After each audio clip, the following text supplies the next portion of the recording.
Hello, folks. Another Thursday night. Time to bring back Land of Picks, our weekly betting show covering all things Big Ten from a gambling perspective. My name's Stephen Petrella, joined by co-host Christopher Smith, as always. Christopher, how are you tonight? I'm doing fantastic. I hope you guys are doing great as well. How are you doing, Yeah, Steve? I'm doing fantastic. We've hit the midway point of the college football season, which it's always a little hard to believe that it moves so quickly. But we got chaos last week on what seemed like kind of a light and not that competitive slate, and it's just going to be more of that until the end of November here. Yeah, a few days away from another big Saturday. I'm really excited to find some good matchups to put some money down on. What are the Big Ten games and lines this week? What you got? Well, let's go back over what we did last week, because we gotta hold ourselves accountable. Not a good week. Could have been a little better. That Michigan-Indiana game went to overtime, resulting in a push. I think we both had a pretty good read on Wisconsin-Purdue. That game stayed way under. Purdue stayed inside that big number. But I got a little lucky on Minnesota. They got pretty badly outplayed by Michigan State, but wound up only losing by 3 in some sloppy weather. So back on the horse this week, and we can take a look at this week's games. Is that PJ Fleck in Minnesota? He's been pretty good. Yeah, it's the number. They I think they've got some things going. Minneapolis, and they're going to be a tough team against the number all year. And as long as Fleck's there, that defense is going to be really competitive. Just need to sharpen up play at quarterback a little bit, and then I think they'll be a viable Big Ten West team. Well, I'm just so excited about this week's games, trying to jump the gun, Yeah, but I just can't wait to look at these lines. I know. Two marquee teams off in, Nebraska. I don't know if you can call them a marquee team, but Ohio State and Nebraska both off this weekend. So we got a 6-game slate in the Big Ten. No totals over 51. Iowa, short favorite, just up the road at Northwestern. Michigan State, who looks like maybe the most improved team definitely the most improved team in the Big Ten, maybe in the country. Laying a touchdown at home against Indiana. Purdue almost laying 10 at Rutgers. Big game of the weekend. We'll talk a lot about that. Michigan catching almost 10 points at Penn State in a whiteout. Maryland on their third-string QB, 24-point underdog at a good Wisconsin. And Illinois, Minnesota, we will not talk about for 1 second, besides the fact that Illinois is a 2-touchdown underdog. Yeah, the two things that really jump out to me are Purdue, almost a double-digit favorite in a conference game. Who would have thought that before the season? And then Penn State, 9.5 against Michigan. That's another one that before the season I may not have thought of. Looking at the Iowa-Northwestern game, that's the one game of the year, or the one game of Week 8 that is sort of a close line there. Iowa's only a 1.5 favorite on the road.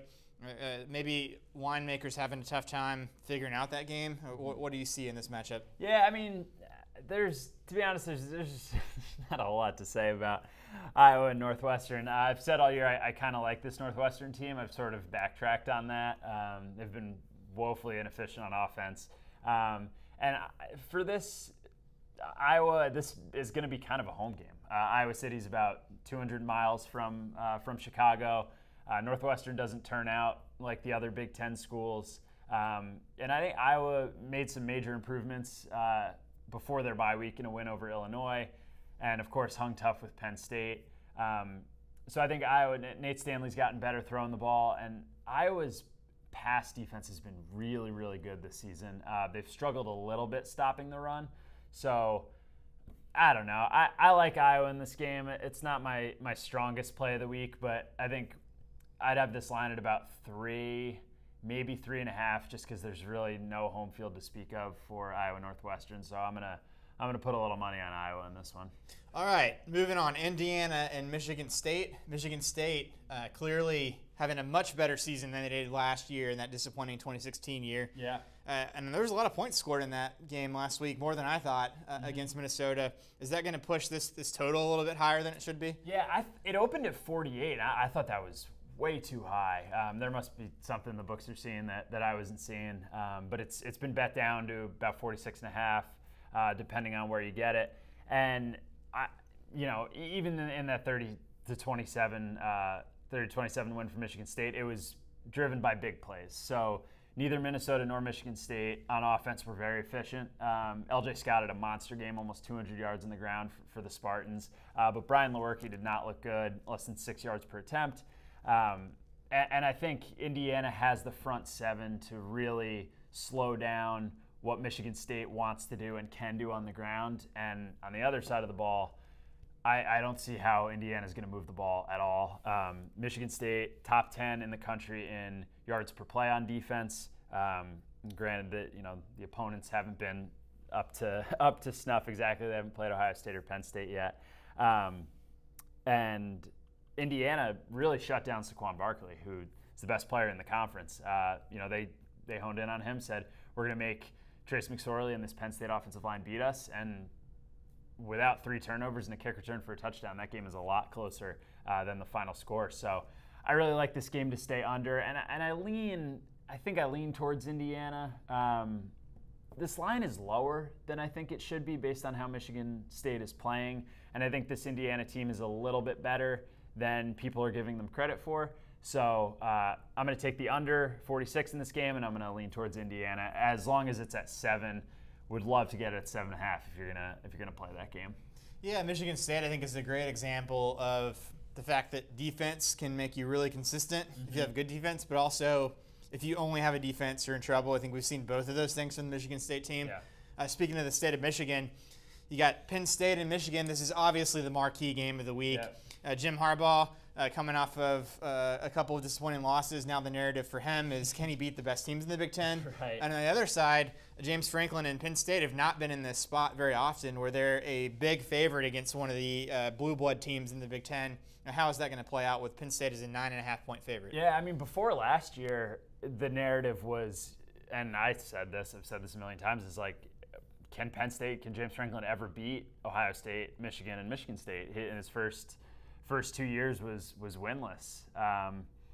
And they hung tough with Ohio State, of course, in 2014, and then beat them last year. Wound up smoking Michigan State. So that narrative has kind of turned. Obviously, Penn State is a national title contender, but I think this is a tough spot for them. Look, Jim Harbaugh is still one of the 3 or 4 best coaches in the country. I still think he has the coaching edge on Franklin. Their offense is so terrible. I think we can all agree on that. John O'Korn is not the answer in the short term or the long term. Not that he'll be there for much longer. And last week against Indiana, that offense, besides on the ground with Karan Higdon, really struggled to do anything. But I think this is the game. I'm going to make my proclamation now.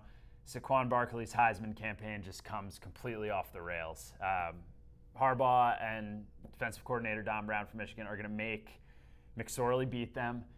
This defensive line, Mo Hurst, Rashawn Gary, are going to make life very, very difficult for this Penn State offensive line. That's any advanced metric on offensive lines you look at, both in rushing and passing, bottom 3rd in the country. They're going to make life very, very difficult for Penn State. So I like Michigan to cover in this game. Unfortunately, the line's come down from 12.5 at the open to 9.5 now. Be nice to get it at 10 if you can, but wouldn't suggest buying a point or anything like that. I think this game is ugly enough on offense that that Michigan hangs inside that number. And Penn State's defense has been really, really good. They haven't faced a very tough schedule, but top to bottom has been actually better than the offense, which gets a lot of credit. And the one thing you have to worry about is the whiteout, the environment. Penn State, Beaver Stadium's a tough place to play at night with the whiteout, but crunch some numbers today. Penn State 7-6 against the spread during whiteouts. They do it once a year since 2004, and usually they play good teams. So they're 6-3 in a whiteout against the spread, but just 1-3 against the spread as a favorite. 2-2 straight up as a favorite. So I think this Michigan team comes to play. They hang inside that number and could probably still win the game outright. And I'm saying this as a Penn State grad, so. Yeah, I think that's great news about Saquon Barkley. As a guy who bet on Baker Mayfield to win the Heisman, and it's so hard for running backs to win the Heisman. It is. Steve, you're talented. I don't know if I would consider you beautiful, but we have the people on the show who are the most talented and the most beautiful. You just talked about an underdog in this game in Michigan.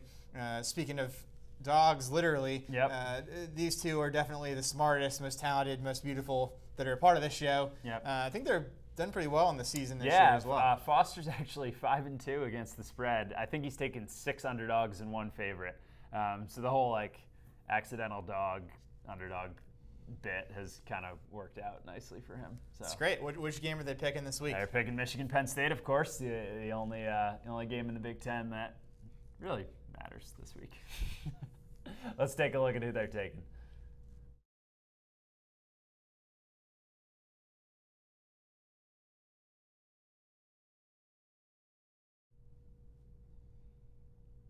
All right, so they're both on the favorite. Looks like Wesley had a tough time choosing. I think that's a pass for him. I'm going to interpret that as, but we kind of make them pick. So yeah, the Wesley was not as enthusiastic for sure, and he's the one that I'm personally following most closely this year. Yeah, Foster. I mean, he's running to make these bets pretty much every week, and he should be running to what site, Christopher? That's mybookie.ag, and he should be using a certain promo code as well. He should. He should be using the promo code LANDOF10. That's LANDOF10.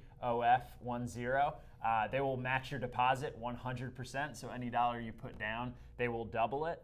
We've both had a lot of success with that deposit, putting it all on one game, which it's a fun way to go about it. But it's one of the best books in the business. We both love it. We both use it consistently, and don't just take our word for it. Any sportsbook review site, any betting forum, anywhere you go, MyBookie will consistently be ranked among the top 3 or so sports books in the country or offshore of the country, and you'll get a great experience there. So we highly recommend it. Use the promo code LANDOF10; they'll double your deposit. That's right, Steve, and we got a couple more picks for them to use on mybookie.ag as well, I believe. Who do you like? I think it's Rutgers +9 against Purdue. Who do you like in that? Yeah, like you said earlier, I can't believe Purdue's laying 9 points, 9.5 points in a road Big Ten game, but that's where we are. I think Rutgers has made strides under Chris Ash. They ran the ball really well against Illinois last week. They have made some improvements on defense, and this Purdue offense, for as much credit as Jeff Brom gets, phenomenal coach, but man, this Purdue defense seems a lot further along than the offense. They've had some trouble at quarterback, so I think that Rutgers hangs inside this number. I would make this line more, around a 6, a 5 or a 6, and you're getting 9. So I'll take that all day. And then the Wisconsin-Maryland under. Got to be a little bit scared of Jonathan Taylor and Maryland's running back duo. That explosive plays are the theme for both of these teams on the ground, but they love to run the ball. I think Wisconsin's going to really bottle up Maryland. I don't want to lay 24 points with Wisconsin. That's just too many for me, but I think the under is a decent play here. It's come down from 54 to 51, but I still think I'd make it more around 49. So I'm going to take the under. Just a lot of tempo, pace, statistics pointing towards the under in this game. Yeah, I love unders this year. I mean, Yep. they're not exciting to root for. They've been very hot across college football most of this season. And also, I mean, you were 3-1-1 last week. You're hot. You got 5 more picks this week. I think it's a great opportunity for all of us to make some money. Yeah, hope so. Decent slate of games in the Big Ten this week. I'm excited. Got to try to, keep the momentum going because you get to this point in college football, you start to get a little better feel on these teams. There's a lot of uncertainties through the first 6 weeks, but most of these teams have a couple conference games under their belt. You've gotten a chance to see them match up against similar competition, and heading into November, I think we're gonna have a good finish to the Big Ten season. I'm really excited to see how it all plays out. Yeah, can't wait to see how Penn State does against these big opponents in the Big Ten. And man, Penn State's got Michigan, at Ohio State, at Michigan State in the next 3 weeks. If they're still top 5 team in the country after that, I'd be surprised. Yeah, when we talk to you next Thursday, we'll know Barkley, Heisman, Penn State college football playoff team. We'll know a lot more about those things. But we sure will. I think you guys will have a great weekend betting if you follow Steve's picks here, and we look forward to talking to you again next week. Yep. Good luck, guys. Gamble responsibly.